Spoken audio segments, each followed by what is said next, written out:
ነብዩ ሰለላሁ ዐለይሂ ወሰለም እኮ ሀብታም ሚሊዮነር ነበሩ። ሚሊዮነር ምስኪን ሚሊዮነር በማስረጃ ማውራት ሚሊዮነር ነበሩ። ከጅምሩ ነብዩ ሰለላሁ ዐለይሂ ወሰለም ሲወለዱ ከድሃ ቤተሰብ አልተወለዱ። ሐሺሚ ናቸው ጎሳቸው፣ ሐሺማይት ማለት ነው። ሐሺማይት ማለት ሐጅና ዑምራ የሚመጣን ሰው በጠቅላላ የሚመግብ ውሃ የሚያጠጣ ኺድማ የሚያደርግ ጎሳ ስራዬ ነው ብሎ የቆመ ከዚህ ጎሳ ነው የወጡት። ሀብታም ጎሳ ማለት ነው። በዚህ ብቻ ነው አያታቸውን አብዱል ሙጠሊብን ወሰዱ። ሚሊዮነር ነበረ። አብዱል ሙጠሊብ አብርሃ ከአባ ለማፍረስ በሄደበት ጊዜ እግረ መንገዱን 200 ግመል ወሰደበት። ዛሬ አንድ ግመል ስንት ነው? 200 ሺህ አባዙ 200 ሲባዛ በ200 ስንት ነው? ስንት ሚሊዮን? 4 ሚሊዮን ወሰዱ። እቺ የተወሰደችባቸው ናቸው። ብዙ ነበራቸው። ሐታ ነብዩ ሰለላሁ ዐለይሂ ወሰለም ከቤተሰብ ሲወለዱ አባታቸው ቢሞትም የውርስ ገንዘብ አግኝተዋል። የውርስ ገንዘብ 5 ግመል፣ በርካታ በጎች፣ የተለያዩ ንብረቶች በውርስ አግኝተዋል። በልጅነት ፍየል ሲጠብቁ ነበረ፣ ግመል ሲጠብቁ ነበረ። ከፊሉ የቤተሰብ ነው፣ ከፊሉ የራሳቸው፣ ከፊሉ ደግሞ ሰው ከፍሏቸው ሲጠብቁ ነበረ መካ ውስጥ።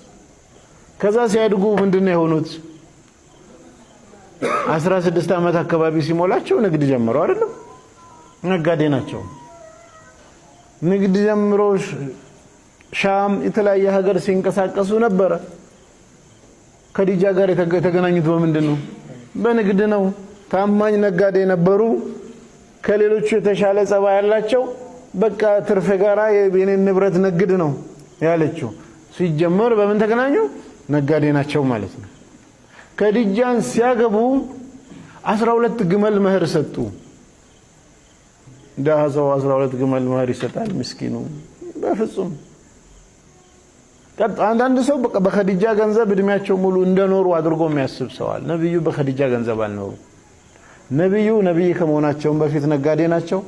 ነብይ ከሆኑም በኋላ ንግድን አልተውም። ምን ማስረጃ አለን? ጠበቃት ኢብኑ ሰዓድ ላይ ሄዳችሁ እዩ። ሙሽሪኮች ረሱል ሰለላሁ ዐለይሂ ወሰለም ስለ ተውሂድ ዳዋ ያደረጉ ሲሉ ተሸገሩና ሹራ አድርገው ሰው ላኩ። አይደለም ምን ብለው ላኩ?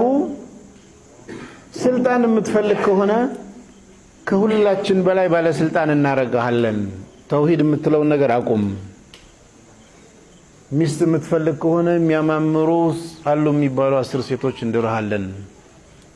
ገንዘብ የምትፈልጉ ከሆነ ከሁላችንም በላይ ሀብታም እናረጋለን አሏቸው። ነብዩ ሰለላሁ ዐለይሂ ወሰለም ፈገግ አሉ፣ ዝም ብለው። ከዛ ምን ይላል ጠበቃት ኢብኑ ሰዓድ ላይ ለምን ፈገግ ትላለህ? እንደኛ ንግድ ገበያ አይደለም ገበያ ውስጥ አይደለም ወይ የምትውለው? ለምን ፈገግ ትላለህ? ይሄ ትልቅ ገንዘብ ነው ውሰድ ሲሏቸው ምን ብሎ ነው የመለሱት? የምታውቁት ታሪክ ነው።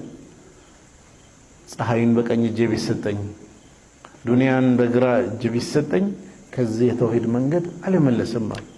የኔ ፖይንት ምንድነው? እንደኛ ገበያ ውስጥ ትውላለህ የሚለው ነብዩ ተውሂድ ዳዋ ያረጉ ገበያ ውስጥ ይውሉ ነበር። ምን አይነት ነብይ ነው ገበያ ውስጥ የሚሄድ? ያኩሉ ጣያም ወይምሺ ፊል አስዋቅ፣ ምግብ የሚበላ ገበያ ውስጥ የሚሄድ ብለው ሰዎች አሉ። በዚህ አላቆመም። ነብዩ ሰለላሁ ዐለይሂ ወሰለም ነብይ ከሆኑም በኋላ አንዳንድ ሰው ምንድነው የሚለው? በቃ ካያችሁ ረሱል ሰለላሁ ዐለይሂ ወሰለምና ቤተሰቦቻቸው ሰደቃ መውሰድ አይፈቀድላቸው፣ ዘካ መውሰድ አይችሉም። እሺ አይወስዱም ሰደቃ፣ ስራ የላቸውም፣ ምስኪን ናቸው። ታዲያ እንዴት ነው ይኖሩ? ቤተሰብ እንዴት አስተዳደሩ? ለምነው ሰደቃ ቤት እየሄዱ እንዴት ነው ቤተሰብ ያስተዳደሩት? ይሄንን ፓርት ልብ ብሎ ያለ ማየት ችግር አለ። ነቢያችን ሰለላሁ ዐለይሂ ወሰለም ሰደቃ ቤት የሚሄዱ አይደለም፣ የእሳቸው ቤት ሰደቃ ቤት ነበር። ሰው እየመጣ የሚበላው ነብዩ ቤት እንጂ እሳቸው ሰደቃ ቤት ሄዱ የሚበሉ። አንድ ታሪክን አንስተን አቡበከር ዑመር ረሱል ተገናኙ፣ ርቦኝ ከቤት ወጣው አንድ ቂሳ አለ።